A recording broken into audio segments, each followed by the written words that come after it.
Je m'appelle Bruno, je travaille à la Fédération régionale des MJC du Languedoc-Roussillon, Occitanie, LR. En fait, la question qui s'est très vite posée sur l'animation du débat mouvant, c'était comment on gère l'arbitrage entre les deux groupes et des sujets vraiment brûlants où on a envie vraiment de s'impliquer. Donc nous, le choix qu'on a fait, c'est d'être deux animateurs dessus. Un qui est l'arbitre et l'autre qui est le participant, celui qui va prendre une position très tranchée, mais surtout qui va soutenir le groupe qui est s'il y a un intervenant, un participant qui a une position tranchée et que tout le groupe est en face, il y a un déséquilibre. Et donc nous, on met un personnage qu'on présente quand même à l'avance.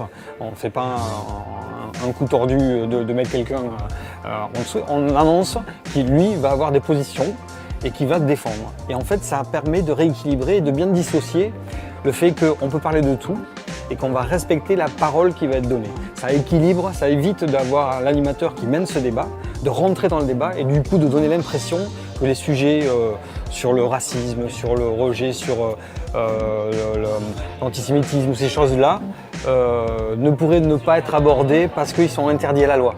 Nous, on n'est pas sur ce registre-là, on est vraiment sur le fait que ce qui nous intéresse, c'est les arguments et comment on va accueillir chaque argument. Et il a un deuxième rôle, qui est avec son corps, d'exprimer le fait qu'il est intéressé ou vraiment en opposition à l'argument et donc du coup il va se déplacer.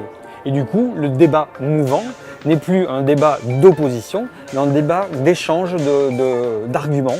Et on n'est pas obligé de changer d'avis, mais on peut exprimer par son déplacement, on n'a pas besoin de parler, d'exprimer le fait que cet argument il m'intéresse, donc je fais un pas vers toi. Voilà quel est le petit tuyau sur lequel on a bossé pendant plusieurs mois, qu'on a expérimenté et qui, au final, libère l'animateur de cette tension de se dire « mais comment je fais pour réagir ?»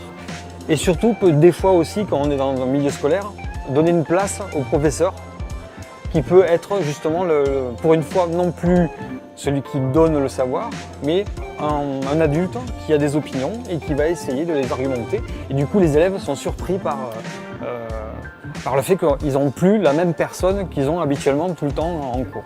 Voilà. C'était le petit plus sur lequel on a bossé par rapport à cet atelier.